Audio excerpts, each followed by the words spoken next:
It's my pleasure to introduce leadership from Santa Clara County, DSHS, Patty Ramirez, Rocio Abundis, and Wendy Kinnear, who are going to introduce our panel for today for a really rich and robust conversation about collaboration and community engagement work that they're doing in Santa Clara County.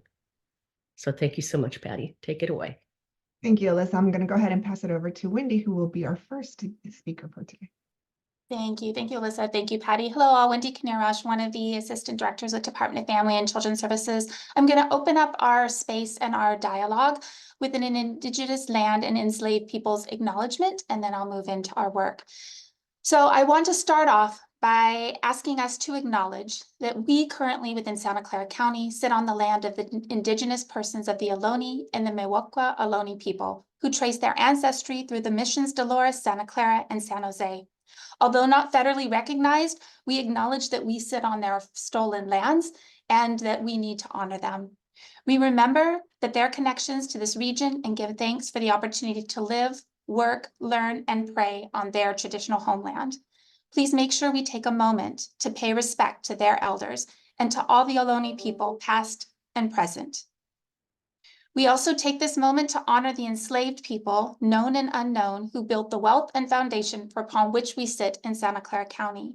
Let us recognize the histories of California and the United States with complicit with the racism of white supremacy.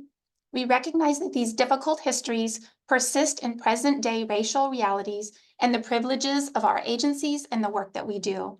We commit to dismantling racism and in spaces of our work.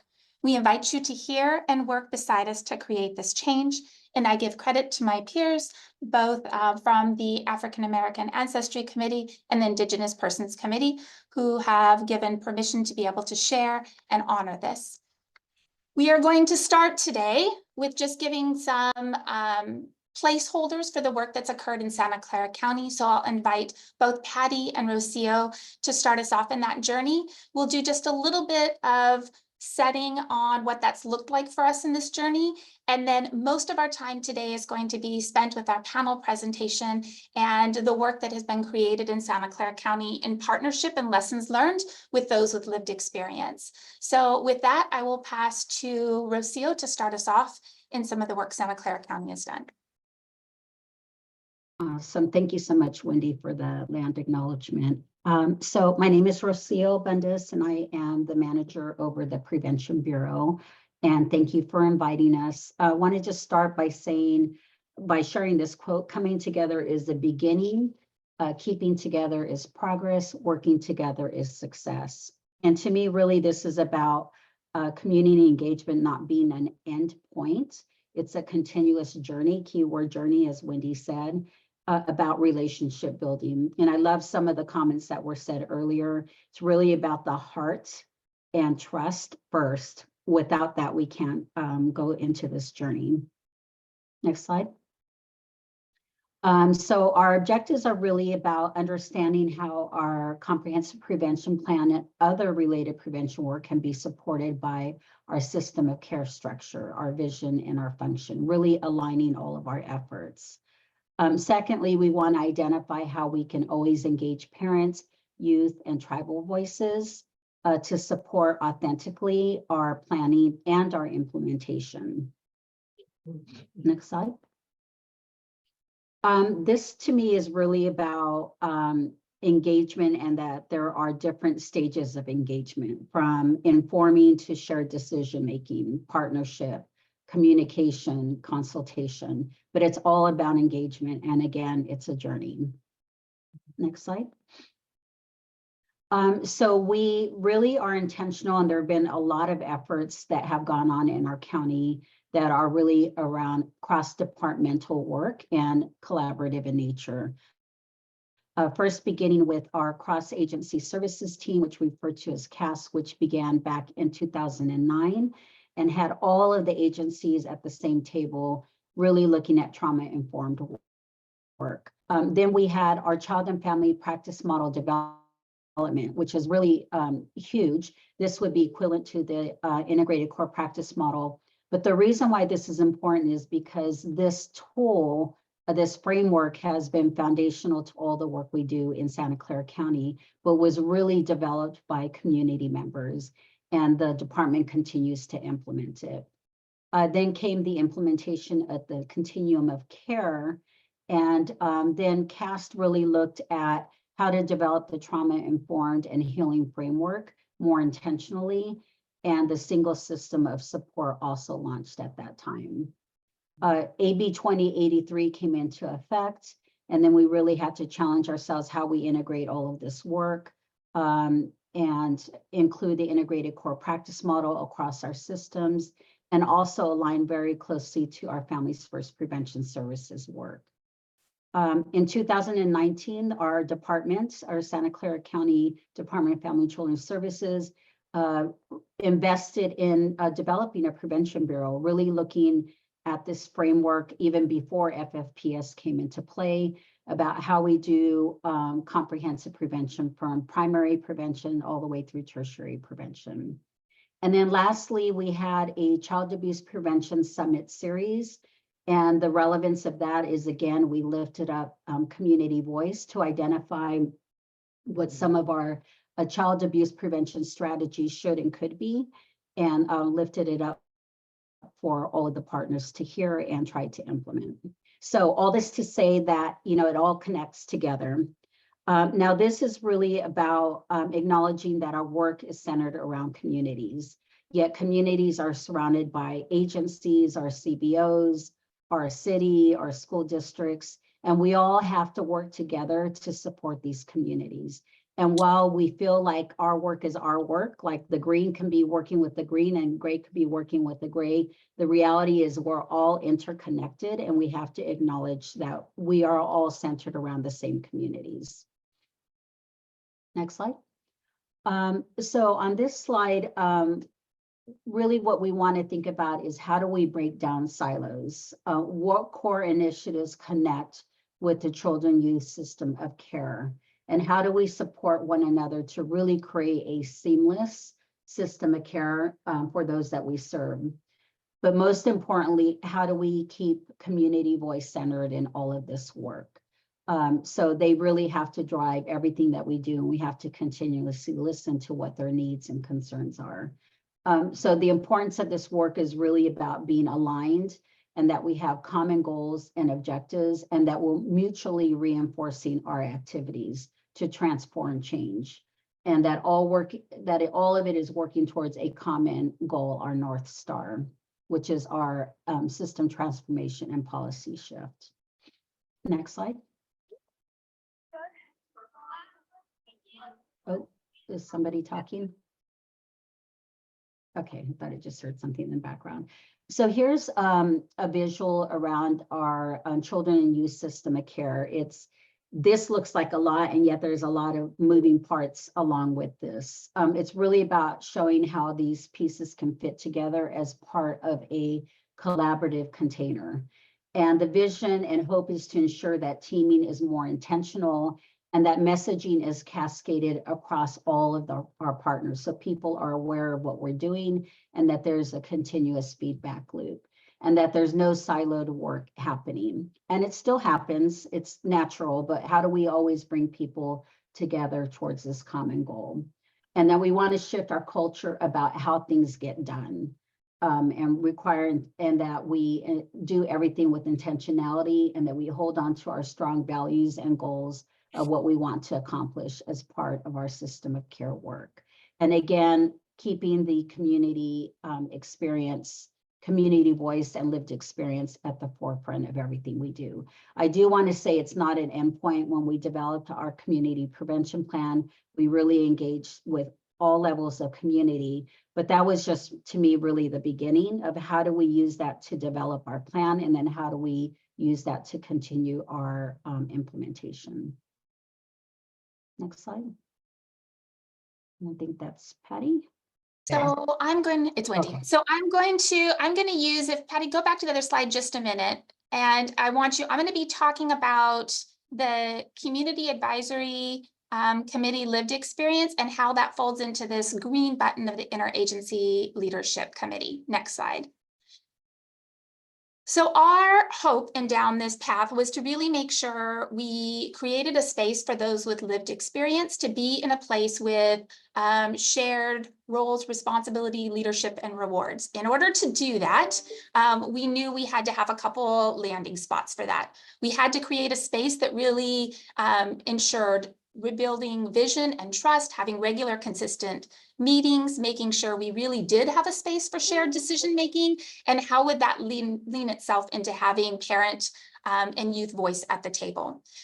Leaders that were sitting around that interagency leadership team meeting were those required for our AB 2083 integrated children's systems of work. So it was child welfare, it was behavioral health, it was probation, it was regional center, it was county office of education, it was our court partners. And yet, how do we create a space that really invited those with lived experience to sit at that table and really struggle in a place where there was shared roles and responsibilities? I mean, let's get real about how that looked. And I hope that you will hear in today's discussion, it was about not only those daily interactions and daily decision making, it was about personal and professional relationships that needed to be built along the way. It was about slowing down where needed. It was about owning missteps when we had missteps, and possibly trying to predict when we might have a misstep going forward. It was about challenging ourselves to re-envision the way things are and not just keep up with the status quo, and really make sure we could really commit to the things that we were committing to. Next slide. If we were successful in this, we knew that we would have some shared and collective accountability and sharing risk and responsibility for those that we are serving. And we know at the end of the day, we would have some power sharing and some shared understanding. So those were the big visions that we were aspiring to go, with a lot of one step forward, 3 or 4 steps back along the way in this journey. Next slide. And I should say on the previous slide, we all committed to our ICPM practice behaviors personally and professionally. And we have tried to show up in many spaces to be able to do that. And we've had some successes in doing that and some challenges. A little bit about Santa Clara County and how we got here. Historically, we have had a long history of engaging community to inform us on some of the things we're moving on, consulting and having focus groups, and involving in some type of dialogue with community members and those with lived experience. We have also had a history of not owning those things, then of having follow through of things that we've been asked to do. We have also had a history of expecting people to come to us versus going to groups and getting to know them. We have also had a history of harming others when we have done that and harming other groups. And so we started off this journey at a very disadvantaged place with many of our community groups, many of our persons of color, specifically our Indigenous population, our Black African American groups, and our Latino groups, as well as those with lived experience, both from a youth perspective and from a parent perspective. So we entered this work knowing we had all of this that we would need to work to repair and move forward. Yet we also entered this in a space of we have to start rolling up our sleeves and try to move forward. We have the responsibility of this MOU that we need to create, and it is a mandate for us to figure out how we are going to do that with parents and youth with lived experience at the table. So how are we going to move this forward?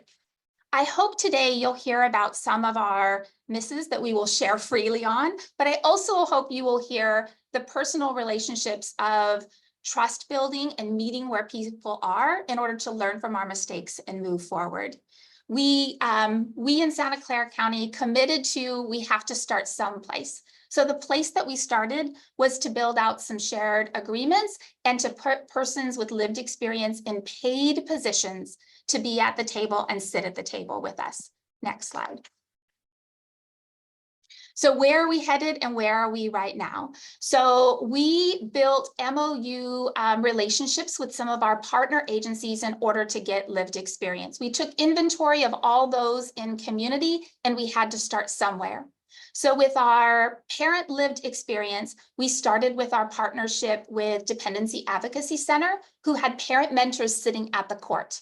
And we started there to say, will you engage in this journey with us? Can we give you additional dollars and enter an agreement to have 2 persons sitting at the table that can join in this journey with us? We then went to our lead agency that had a group with youth at the table and an established youth advisory team. And we did the same to them. Will you enter with us in this work to have someone sitting at the table with lived experience as a youth for us to start someplace? And then we went internally to our own employee group with Indigenous persons and with those that we had on staff. And we invited those who had lived experience, who were in child welfare, and said, will you join with us in this journey? Will you be willing to have your position be just about how we rebuild our relationship with those with Indigenous, from the Indigenous population and community? Can you be the bridge that starts that work and sit at the table? And then we had a lot of ownership to do with my peers, I representing child welfare, with probation and behavioral health and the court system and others, to say, we are inviting them into this space, which means that we are going to humble ourselves in the terms we use, in the way we have conversations, and to take ownership of anything that we might be saying or doing that's not okay. So for the last several months, we've been building our MOU, and we focused on writing and developing our MOU. But along the way, we have had to pause and slow down for some of those missteps. So some examples of some of those things is when we were writing about the fact that every parent needs to have information about child and family team meetings and be able to engage and has the right to a child and family team meeting. We had to take ownership from those with lived experience saying, Wendy, those brochures are not sitting in court, and we are not showing up and doing those CFTs. And so how did we grapple with the fact that what was in writing was not what was occurring out with families and not what we wanted to see? We had to sit and hear that we were really having some misses around fathers. And so we established a separate committee around fatherhood engagement and how to partner better with fathers, and invited those with lived experience and those fathers to the table to hear from them and start to dive into that work. We had to hear about myths around our faith-based, and so we've developed some work groups around our faith-based committee. And we had to really dive into our misses and our harm with our tribal community. And we have had to own that we have not yet been invited to sit in some of the spaces with our tribal partners, because we are still working on building up that trust and relationship to come to the table when they would like us to come to the table. So I just plant those seeds as we get to our panel, so you know some of the places we've had to own. Patty, I'll pass to you next. Thank you, Wendy. And as you heard, there's a lot of work that we're still doing, and it's work in progress as we build those partnerships, because the intention is to really go and move up the ladder, as you see, right? And really have that intentional partnership of sharing the planning and decision making at every space that we have as part of our system of care work, but also as part of the county prevention plan and families first, and any prevention initiative that we're moving forward with. So the hope is that as we progress in this work, we continue to move up the ladder and really look at the degrees of power that we are working in the process intentionally as we move the work forward. And so aspirationally, this is what we want to build as part of our system of care. Really have a parent advisory committee that is very representative of the county of Santa Clara geographically, as well as the youth advisory committee that does the same. But we also want to acknowledge that there's a lot of moving parts that are happening in the county, and a lot of initiatives, a lot of partners working on a lot of priorities that they have. So how do we bring those members, those leaders, those community leaders to also be part of this work, to communicate and provide that feedback loop into that work that we're doing? So we really want to have this community advisory team with the purpose of making sure that we have all voice and community representation to ensure that we shape policies and practices and improve our system of care collectively. And so we're trying to also do the alignment of outcomes with the legislation that is coming down, right? We have Assembly Bill 2083, which required us to develop an MOU between our local partnerships and really provide that guidance on how we should be working together, right? We see that as a systemic policy and systems change that is needed in order to move us or propel us forward. But then we also have the programmatic piece, which is the families first, right? Really bringing up the prevention services and approaches to that prevention work. So how do we integrate both the legislation as part of Assembly Bill 2083 and families first? And that is the alignment that's happening as part of this work. And at the core center of this, of course, it's family, but it's also integrating the integrated core practice model.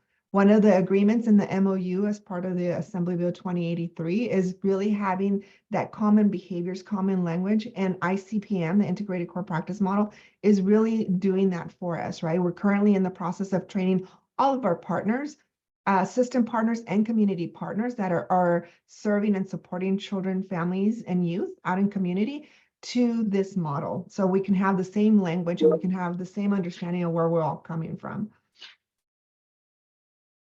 Now, some of the opportunities that we have still as part of this work is really analyzing the gaps in placement types and services and really develop a multi-year plan to increase capacity and address gaps, right?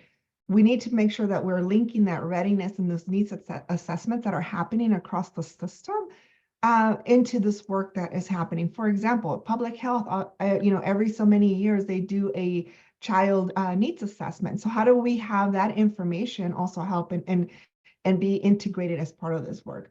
Now, operationalizing and sustaining the partnerships with lived experience. As you heard Wendy talk about, we are, creating agreements with intentional and strategic partners to bring those youth voice and those parent voices to make sure that we operationalize this moving forward, that we're actually providing them with, a stipend or some type of funding for them to be at the table with us and really engage our partners in Indigenous community and rebuild that relationship. As you heard Wendy earlier say, we are, we started with internal employees that have that connection for them to be the bridge, but we want to go further than that. How do we have, even though we don't have a federal recognized tribe in Santa Clara County, how do we still have those tribal partners that are existing and are living in our land to be part of this work?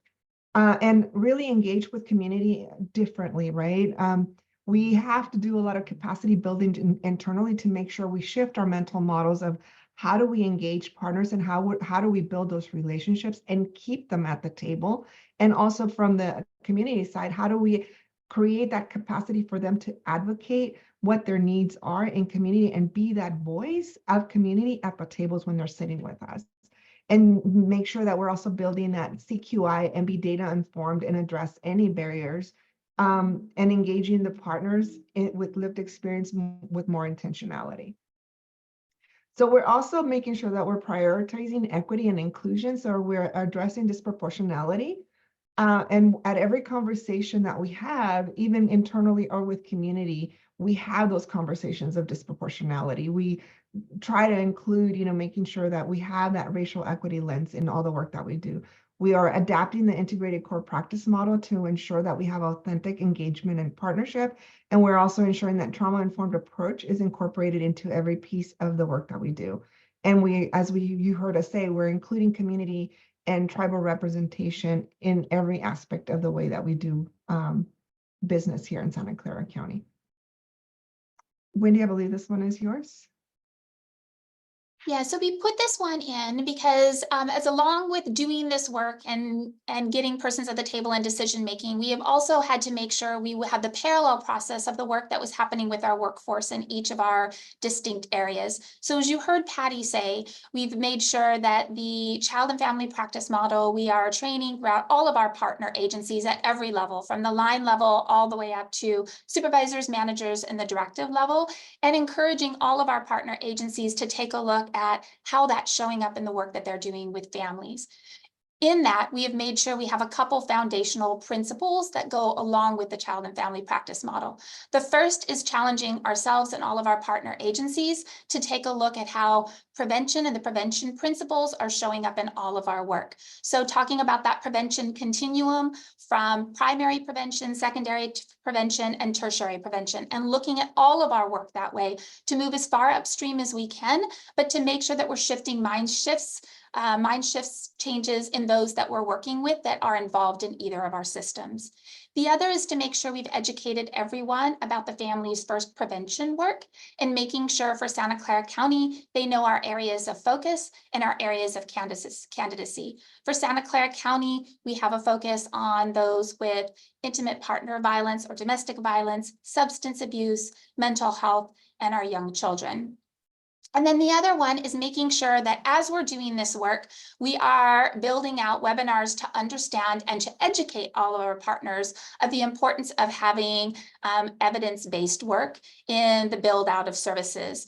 We have really had to own in Santa Clara County a both and. At the same time, we've been educating everyone about evidence-based work. We have also been owning how do we support those that want to go down the path of evidence-based work, specifically knowing that we have a lot of gaps in evidence-based work with our families of color. So how do we create a both and of educating on evidence-based work, as well as making sure we can educate and support and build up those that may want to go down a path of evidence-informed or evidence-based practice. Next slide.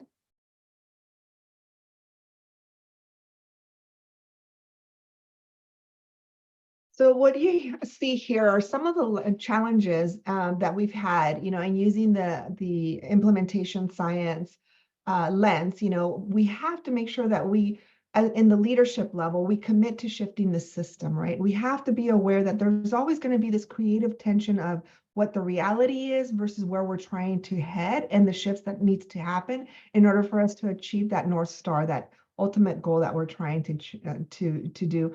And organizationally, we need to make sure and do a better job of connecting agency work to the children's system of care. As you've heard up until now, there's still a lot of work to be done. There's communication feedback loop that needs to happen to be connected to this level. And this is why collective impact work and really having that agreed share of responsibility and risk of this work is important, because we need to make sure that we have mutually reinforcing activities on all the work that we're doing and also have the proper data indicators to inform policy in the way that we move and shift our system.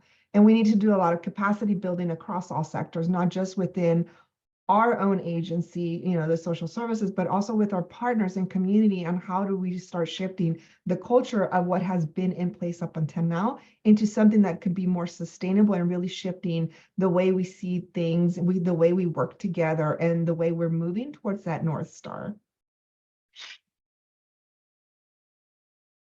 And so as part of the systems work, there is a heavy lifting here. It's about sharing responsibility, resources, and rewards. And that is a heavy lift for our system partners, because we all have mandates.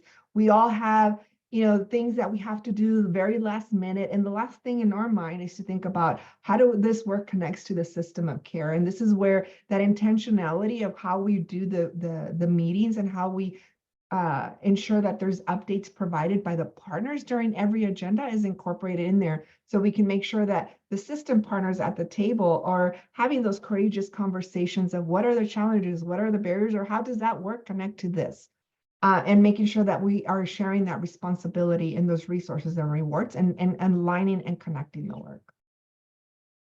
So there has been a lot of lessons learned throughout this path and this journey. And, we know this work is not a straightforward line, that the work is messy and that there'll be some creative tension in the process, but how we handle it and come together and partner is what makes the difference. That, the cross systems collective impact prevention is not just a child welfare responsibility, but it's a collective effort and it's everyone's responsibility. After all, it takes a village to raise a child, right? So as a village, how are we coming together to making sure that we improve that village and that system that is here to support the children? And we need to have that consistency and leadership engagement, that buy-in, and making sure that there's that consistency in meeting attendance and how we connect all the work and align all the work. And moving and really intentionality from moving from theory to implementing, because the work is hard, and sometimes we are very innovative and creative, and we get stuck on the theoretical piece and have a hard time moving into implementation. So how do we make sure that we are implementing those great ideas and innovations that are happening in the meeting and the spaces that we're in? So with that, to the part that we are all looking forward to, I want to invite to the space are those that have been leaders from within and outside that have stepped into this role. So I would like to invite Alyssa and Journey and Justo and Marisol to the table. And I would like to start off with just a bit of an introduction for each one of them before we go into questions. Alyssa, can you start us off first? Hi, good morning. My name is Alyssa Lopez. I'm a mentor parent. I've been with DAC going on 4 years this month, actually. And with my lived experience, I was asked to be a part of the panel. It is a great pleasure for me to be able to say my lived experience and how I'm able to contribute as part of this work. Thanks, Alyssa, and welcome. Journey. Hello, everyone, and good morning. My name is Journey Hubbard, and I am a youth partner too with Pacific Clinics, the wraparound program here in Santa Clara County. I was born into the foster care system, so I've had the privilege of using, my personal experience and knowledge of the probation and family welfare system to support my youth and families with not only understanding the system, but also being able to advocate for their needs to be successful and stay together while working with different systems and being in care. I'm very passionate about uplifting my youth's voice during the treatment planning process. So I'm pleased to be here and have been, honored to be a part of the CYSOC team and Family First team in order to offer the perspective and the youth's voice throughout this process. So welcome. Thanks, Journey. Welcome. Justo, can I invite you in? Thank you, Wendy. Hello, everyone. My name is Justo Valenzuela. I'm a social worker here at DFCS, also co-chair to our Native American Employee Committee here at DFCS. I'm Pascuayaqui and Mexica and Zapoteco.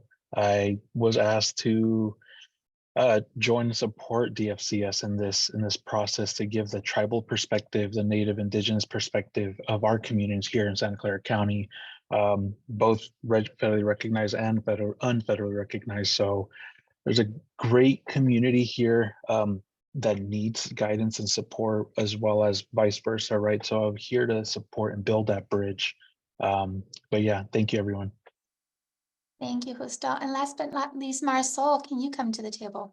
Yeah, thank you, Wendy. Yat Marisol She, Nakai Dene Dashima, Do Torajitni Bashashin, Nakai Dene Dashit, Do Elecano Dashinali. Hello, my name is Marisol Agustines. I am an enrolled member of the Dene Nation. And so I just introduced myself in the language of my paternal grandmother. And if you were in the morning session where they said, culturally, we introduce our whole selves, that includes our mother and our father. So I pretty much said, I am Mexican from my mother's side, and Ilocano and Navajo from the Totowa clan from my father's side. I am here. I work for DFCS. I'm a social worker one with DFCS, specifically with the Native Indigenous ICWA unit. I am also co-chair to the Native American Employee Committee. I'm here as a tribal rep, tribal voice. However, I just wanted to be, I wanted to state that I don't speak for all Native people, right? And I think that it's really important to recognize that I am here with the passion to uplift that voice from the community. However, just as all tribes are different across the country, that, not all people are the same. And so I'm just here to lift up that voice, but that I don't speak on behalf of everyone, right? So. Thank you, Marisol. All right, so let me start off with just a couple questions for our panelists so that we can really lean into this work. Alyssa, let me go to you first. Can you talk about how you first got involved with the children, youth, and systems of care and the Families First work? Yes, I apologize that I have my camera off. I started with participating in parent advisory group meetings while I was actually still in the system, trying to get my children back. And I feel like that encouraged me to continue to have the desire to do this even after my case closed. So having those relationships inside the groups that I was a part of, it just showed me that the consistency needed to show, to to raise up the voice of all other parents that are in the system, what is working and what isn't. So then I was bringing relative needs to those groups because I was still in the system. I was able to say what wasn't working for me and what wasn't. Every parent's journey is different. So with mine, it included having a child with a disability and me seeing the things that I thought was important for a parent that did have a child with a disability. So it allowed me to bring the voice of that perspective of a parent that had a child with disability, and the things that I went through. Example, my child was separated from my other children because he had that disability. A caregiver wasn't able to have all of my children at the same time because it was too much. There really wasn't that communication between resource parent and bio parent on, what I do with my child, to help make it more comfortable for him to be in a different environment, and letting them know that transitions are really hard. And so, raising that up, because I feel like it's with parents that have children with disabilities, that's like a known, you don't need to say it, we know it. But being in these committees and these groups, allowed me to say that out loud, because just because I know it, that doesn't mean that others know it. So it did provide me an opportunity to bring those type of things that I encountered and experienced to the table and arise, and to have it kind of seen as, if it's happening for me, then it could be happening for others. And how going forward are we going to help the families that come into the system? How are we going to better support them? How are they not going to How are we not going to re-traumatize them because of the support that I didn't have when I was in the system? So with being a part of those committees in the beginning, when I was still in the system, I feel like it helped prepare me for when I was out, because then when I was out, now I'm a parent with lived experience out of the system. And how did all of those services that I had to engage in, how were they still helping me even after I was out of the system? What I was taught in those programs, and am I still applying even out of? And then when I got my position at Dependency Advocacy Center, remembering all those things that I went through, how am I now going to help the parents that I am given to get through the process of the dependency court, and I'm trying to teach them to learn from my mistakes. Not only that, I'm trying to implement things different for them, the things that I was learning in these committees that I was going to. And so I've been able to just kind of bring that experience of being in the system, being out of the system, and then being on, basically in the organization of helping back. So that's kind of where I started going to groups, being involved, when they ask, do I want to speak, and just not being afraid that they're going to judge me, that they're going to think that, oh, I'm just saying that because, I'm a recovering drug addict, lost her kids, and I just want to use this space to, throw everybody under the bus. Instead of, I'm a person who was hurting. I processed it internally, I've worked through it, and now I want to be able to be the voice to help give back for those parents that can't, maybe they're too ashamed, or maybe they just don't know how. So I don't take this lightly, and it's just a privilege to be able to know that I've been asked, and I'm just willing, and I'm willing to learn, and I know that we all make mistakes, and with that we can grow. Thanks, Alyssa. And just a public acknowledgement for Alyssa and all that she has offered. I put into this space that she is quite humble, but she has made such a difference in build out of the communication protocol within Santa Clara County for how communication looks between bio parents and our resource parents.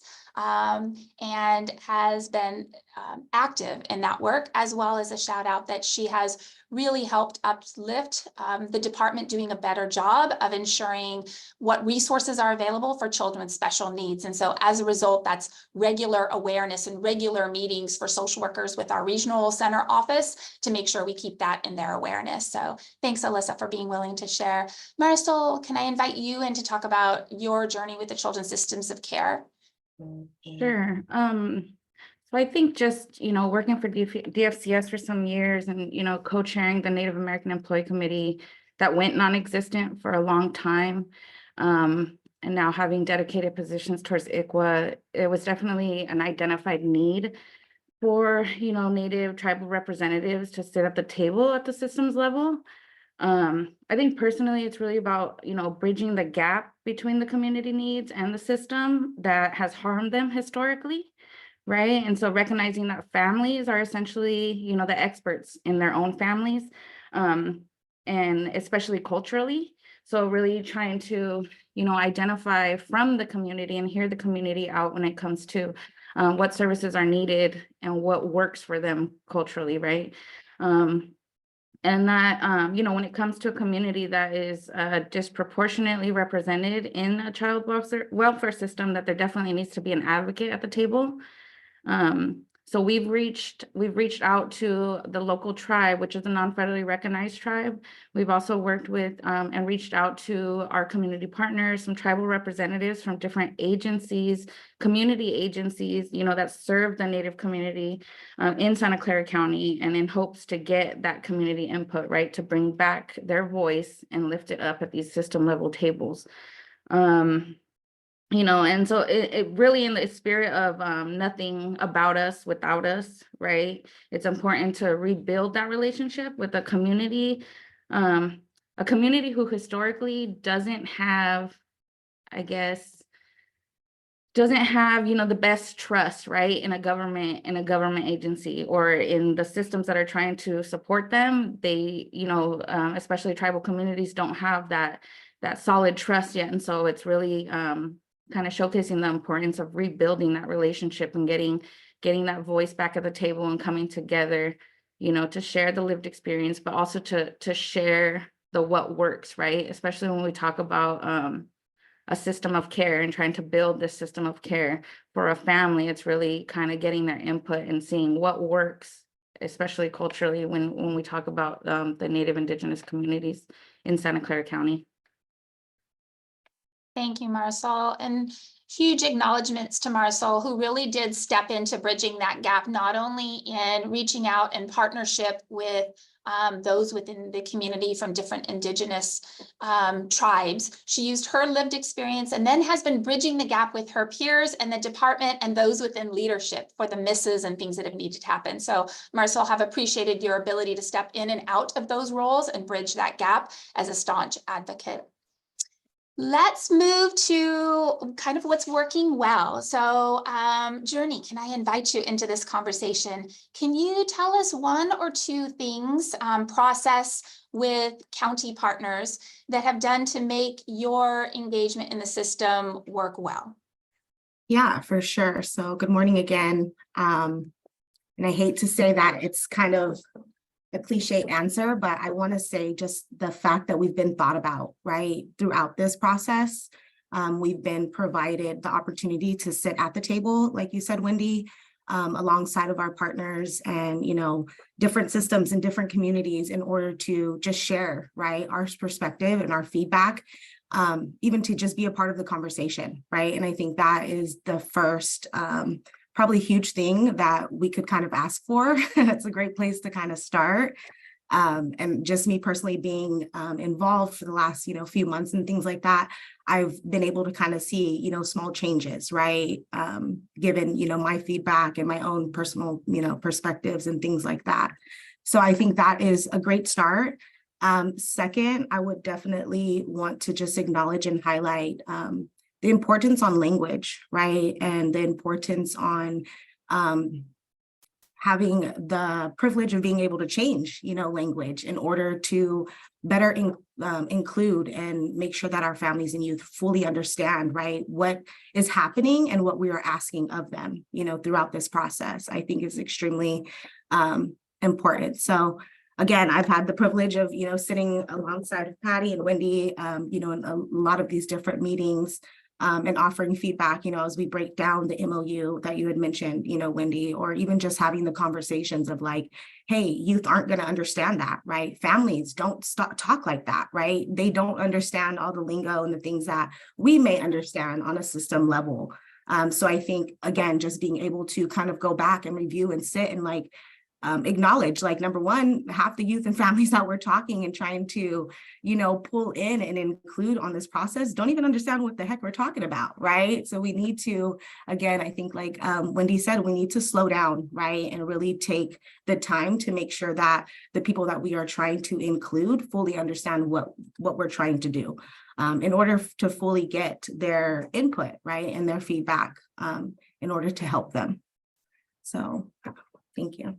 Thanks, Journey. And I just want to acknowledge Journey has been our lone youth with lived experience at the table for this entire journey on these months. I don't know if you've seen, we really tried to have at least 2 in each area. So Marisol and Justo have been carrying our Native American Indigenous voice and partnership and bridge. And then Alyssa, who's here, and her partner, Parrish, who's also a DAC parent mentor, bringing the father voice.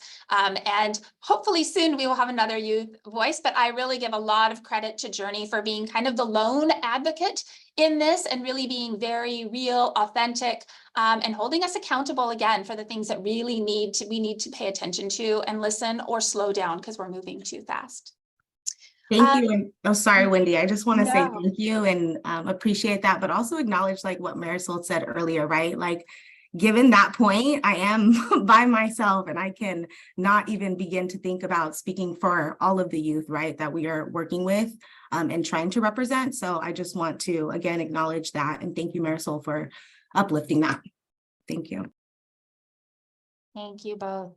Let me invite in next. Justo, can you talk about any things you see as what's working well in this partnership and engagement?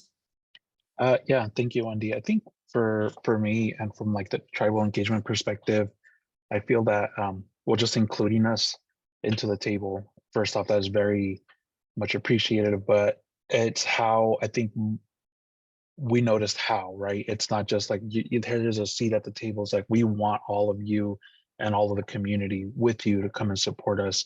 And you greatly like appreciated that you told us like everything that you can bring is always open, everything's acceptable, and not closing the door on us, because for us as a community, we're very much about prayer, right? And I remember in one of our meetings, I was able to bring a local tribal rep by the name of Joey, and for us, we have our ways of asking our community. When we ask, it's not just like, hey, can you do me a solid, or can you do me a favor, and so on and so forth. For us, it was like, hey, I need you to do an offer of prayer or a land acknowledgement for this meeting, and he was more than open and willing to do it. Right, having those opportunities to express and share a little bit of our community and what we do was very helpful, and it showed us, okay, the county is listening, right?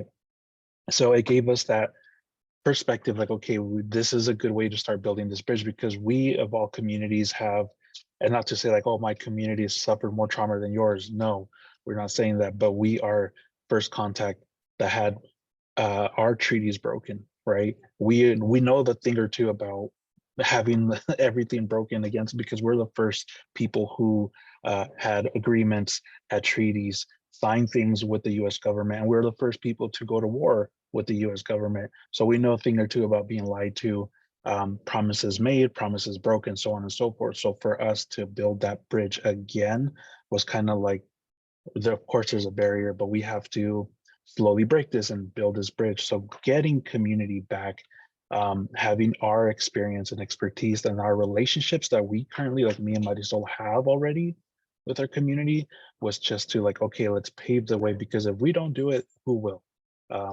5, 10, 15 years from now, we can leave and say there's no tribal representation. It would be lost and forgotten again, and we didn't want that. So having the opportunity to share and express and to tell Wendy, the county, and so on and so forth, like, you know, these are things that the community needs, right? And share and have that open and safe conversation with you all. I think that was super helpful and effective, because we cannot have those conversations. It's like we said, we can't speak about tribal sovereignty without tribal representation. So for us, that was key, right? But that for us stood out a lot. I think continuing those relationships and a lot of learning lessons back and forth continues us to grow. So those are some things that have been super helpful for us and keeping this momentum going. Thank you, Justo. I know you've been a staunch advocate for slowing us down and pausing and paying attention to those important details along the way. So I wanted to start off with what's working well, but I think just as important is for us to take a look at lessons learned and ways to improve our journey and where we have been. So Alyssa, can I invite you back in to talk about maybe 1 to 2 things where we could have improved agency engagement with this effort, or what we still need to do in this effort? I feel like because I work with DOC, which means I'm working with parents that are currently in the dependency court. So I'm able to see, you know, firsthand, you know, what they're going through and, you know, how it's affecting them or what's not working. But I feel like that's kind of like I wouldn't say hearsay, but it's a third party saying. I feel like having those parents have an opportunity to say themselves, you know, what they saw not working well. I do have a parent in mind who she's very straightforward. She's very stern on what she feels, what she believes.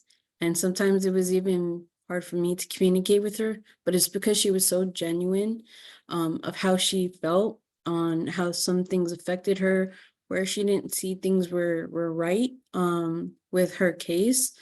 She ended up getting it dismissed, and she is someone that I would really like to have, you know, come and speak, you know, because she wouldn't just be saying it, like I said, to be throwing anybody under the bus, but to really bring that perspective of what wasn't going right. And I feel like, you know, maybe we're not ready for that. You know, it would, you know, and I feel like that's the perspective we need, because if we're going to make that change, we're going to have to hear the real hard things, you know, and just like know that it's not her speaking for all the parents, it's her speaking from her own experience. And the way that I can say it in my words is not the way that she would express it from herself and what she went through. So I feel like if we want to have community on, you know, like be a part of, you know, even do a survey or whatnot, like those are the ones that we need to hear from. Because even though I work directly with her, like I said, it's not going to impact, it's not going to come out the same. You're not going to feel what she's saying if I say it. It's not going to be the same. So I feel like that is, I wouldn't say that it's trying to be avoided, but I feel like you know, I think that would be the direction I would suggest we get our information from, our feedback from, and just kind of go in prepared, knowing that, you know, the parents that I've worked with, they want to see change too. Just as I did, you know, but I don't feel like I come off that way. I feel like I'm coming from an understanding of knowing the end goal, right? The North Star goal, you know, that I know it's going to take time. I know we might go left, we might go right. There's nothing cookie cut, you know, and I feel like with the parents that have recently got their case closed, you know, asking them now, you know, while it's still fresh, you know, what could be different. I feel like that would help a lot. I mean, because if we already started from the bottom, right, then we might as well just start from that right now too, instead of 20 years from now, us thinking that it's a great idea and then starting to implement it. Thanks, Alyssa, for that honest dialogue back. And one of the things Alyssa brings into this space is how do we make sure we're really hearing what's happening and have it inform our practice, policy, and changes. And one of the things we are grappling right now is definitely the both and within Santa Clara County. How do we have those with lived experience sitting in decision making? But then how do we also go to those who are experiencing the system right now and those other groups and hear from them and don't just expect Alyssa to be the bridge back and forth between those. How do we courageously set up those things and grapple with that? So thanks for putting that into the space, Alyssa. Marisol, can I invite you in to give us some other items that we really need to improve and work on? Yeah, I said this earlier, but I think just really, really understanding, you know, that the systems that are in place to support these communities are sometimes the same systems that caused harm historically in the past, right? And so it's like really recognizing that communities, especially the Native community, has, you know, this distrust towards working with us. So I think taking that time that other folks have said already is taking that time to slow down, recognize that we need to rebuild the relationship, you know, being mindful of the historical trauma, and then finding ways to support these communities where they see fit. Looking at not just, you know, the data and the numbers, but looking at really the qualitative too, right? What do they have to say about what's working, and kind of listening to that and taking that voice into consideration, and not always, usually, you know, sometimes at systems levels, we look at numbers, but really kind of looking and listening, right? Taking that time to listen and have our communities have them feel heard. I think another thing is, you know, just having the awareness of the resources and the services that are out there for the communities, recognizing that, you know, there's already agencies in place and services and resources in place that have worked, right? So as an agency or at a systems level, kind of like looking at those resources, looking at these agencies and partnering with them. They already serve the community that we're talking about, right? And so let's partner with them to bridge that gap. Let's partner with them to support the community. Because again, like I said, and I can't stress this enough, but historically, you know, we haven't left a good taste in the mouths of the tribal people, right? And so it's really kind of bringing that back and making them feel valued, having the community feel valued, and that their input is really being listened to, and not just, you know, we're not just bringing them to the table to check a box, right? And to really put it in place that change will happen if, you know, if we listen, we take in that qualitative data, we look at the resources and the, you know, some of our community agencies and resources that are working, and what kind of services they offer that are already, you know, evidence-based, and taking those into consideration when we look at culturally appropriate services. I think having that awareness within counties, right? Having that awareness of what is working already in the county and how do we support those, not the other way around. We shouldn't have those agencies supporting us, we should be supporting them.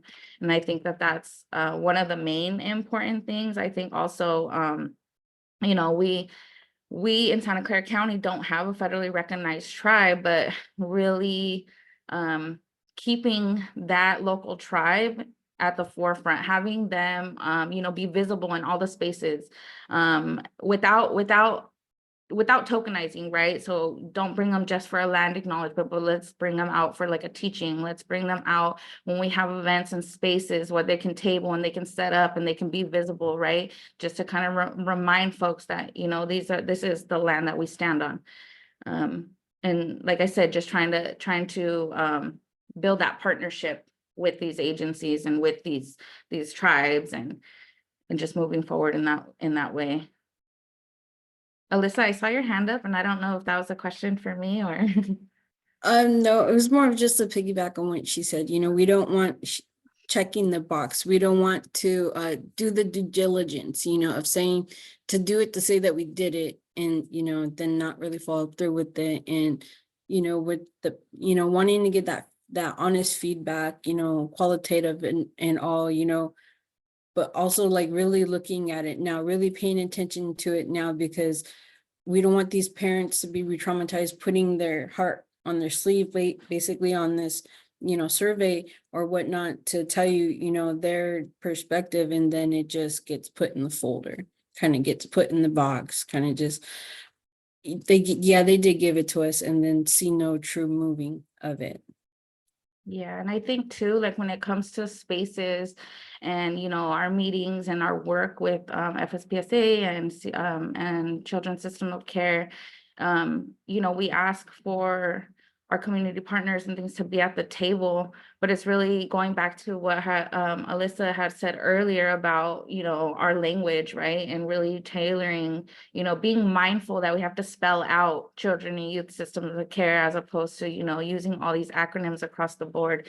So it's not really inviting, right? And it's not user friendly, in other words. So it's really being mindful and taking that step back, taking that pause to say, is this the time and the space to bring them to the table, or can we have our representatives such as myself, Justo, Journey, Alyssa, Parrish, at the table to uplift those voices, to make it might be more powerful, might be more impactful, right? And so just recognizing that too.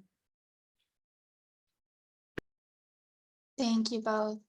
Journey, from a youth's perspective, any advice, recommendations of things we could have done better, need to do better, need to pay attention to? No, I think just like my, excuse me, my fellow partner said, and like I had mentioned earlier, it's just really slowing down, right? And listening, asking questions to understand versus asking questions to, again, like they both said, checking a box, right? And fully listening to what our, I say communities, but even our youth, right? I think it's a very often idea of like, oh, youth are young, they don't know what they need, right? They don't know what they're talking about. But like Marisol said, it's like, I feel like our families, our youth, they're the experts of their own lives, right? And it may not sound good, it may not look good in our eyes, right? Or given to our timeline, right? When we're working with them. But I truly think, just like my partner said, just really being able to stop and slow down and get away from, I think someone had mentioned earlier of like this whole idea of like a timeline, right? And an agenda, being able to like cross things off the list as we go, but also being kind of looking at it like, it's a cycle and it's kind of a circle, right? We may have to revisit certain things that we've already created and established in order to really make sure that our youth and families feel heard, throughout the process. So being willing to do that, right? Thanks, Journey. Justo, anything from your perspective that you want to add into the list for everyone, both for Santa Clara County and advice for all as well?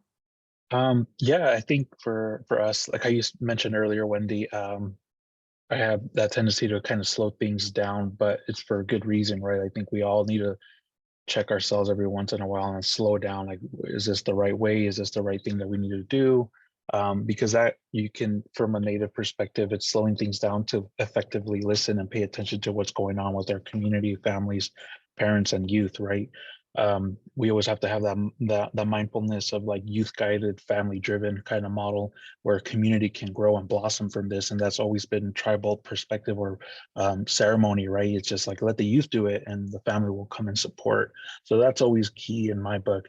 But I always say like, you can pretend to care, but you can't pretend to show up, right? I always tell people, you can say all this, but you have to show it, right? You can't just say like, oh, I'm going to go do. No, be about it, because I think our communities have been hurt in all different levels, from the youth, adults, parents, tribal perspectives, have all been affected by the government in some way, shape, or form. And we have to establish and build that bridge again. So I think just in retrospect, just show up, right, in all levels. I think also giving the youth their space, the parents their space, as far as tribal representation, giving land back is a good thing. Like, okay, this is showing of ways of how we care, giving every group their identified space and a sense of safety, right, can go a long ways. But yeah, there's just so much that I think communities can look into just by listening effectively. But yeah, thank you, Andy. No, thank you. One final question for the group, and then I wanna open it up for any questions we might have from others. So whichever you want to tackle this one, can you leave us with one thing that you see really needs to shift with regards to prevention and serving a particular community or group? And then one thing you've seen in a positive direction in regards to this effort. I can start. So I think, well, one thing, prevention is being talked about, right? And so I think that that's a step in a positive direction. Our community, one of our community partners, they had a tagline that said, culture is prevention. So, really having that understanding that culturally for Native peoples, we're all one circle, right? So if an individual is hurting, so is the community. And finding those and really shifting towards the direction of highlighting the resources and the services that are out there, that are already out there in the community. And again, like I said, what works. And then also, I think when we shift to prevention, it's really being mindful of the gaps and the barriers that are shared by the community, right? Again, going back to the whole, we have to listen. And so moving towards the direction where we have enough resources, enough supported services to keep these families and these youth from entering into our systems.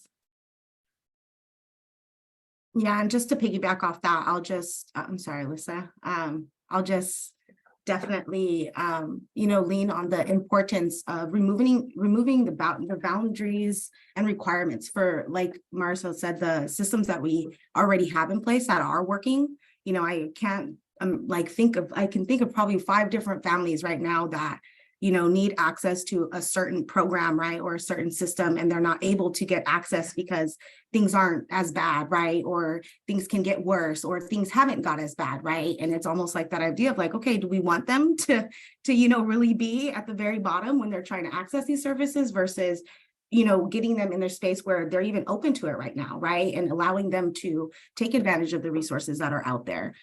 So I would just say that really trying our best to include all families, right? All communities when we think about a service and a resource that is out there, and not holding it to just one specific community, right? Or area, I think is extremely important.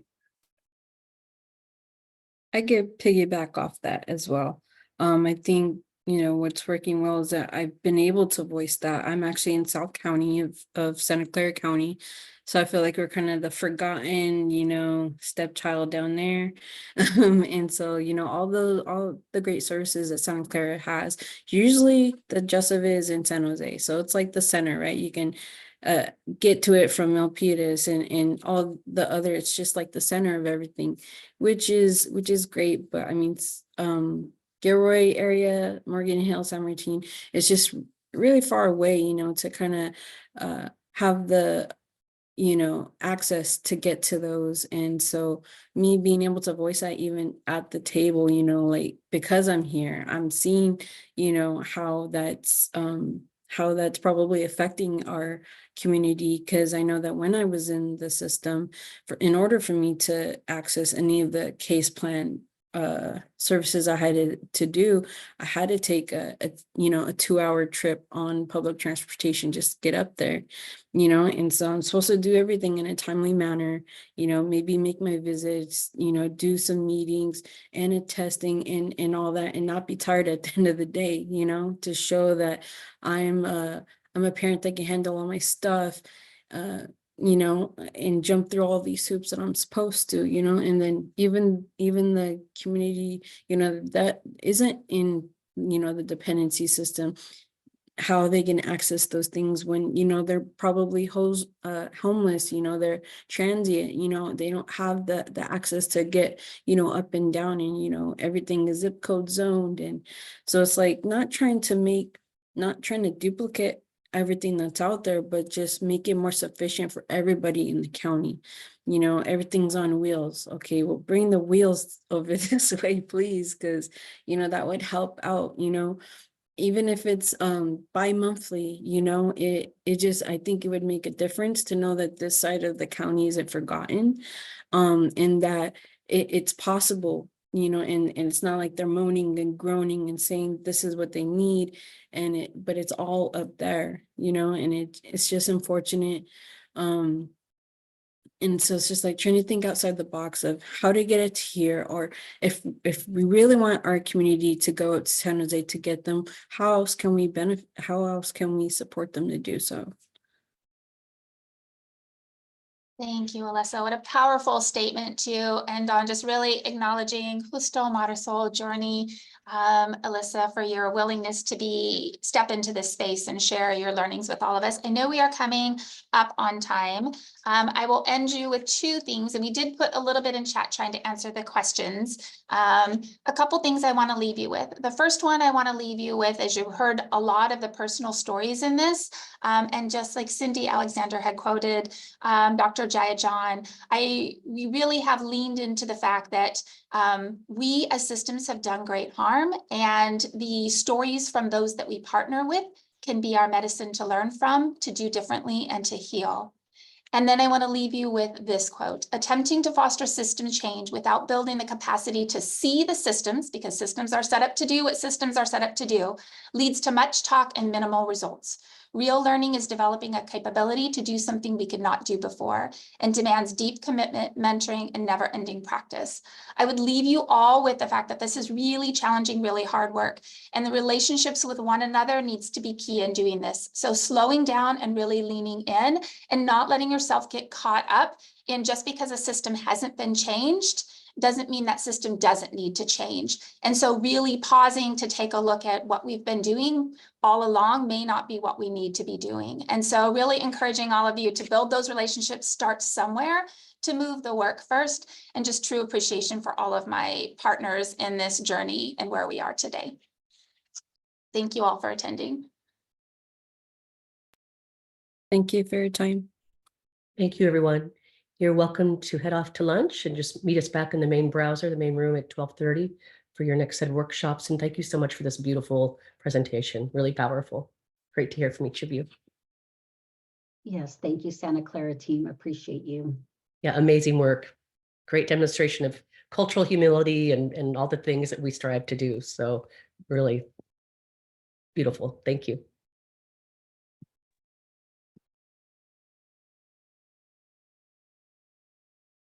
Wendy, would you mind? Oh, I think she left. Should I? I was wondering if you would mind putting your email in the chat box. And Journey, I see you. I represent San Diego County, and I'm very interested in learning from you all as a lived expert who's doing system work here in the county. And really balancing that with volunteerism versus the compensation piece. So just really, really interested in learning from you all. Absolutely, we'd be more than willing to invite you in and share with you our challenges and struggles in all of that, and what we managed to do to move things forward. Great, thank you. Thank you, guys. Have a great day. Have a great lunch.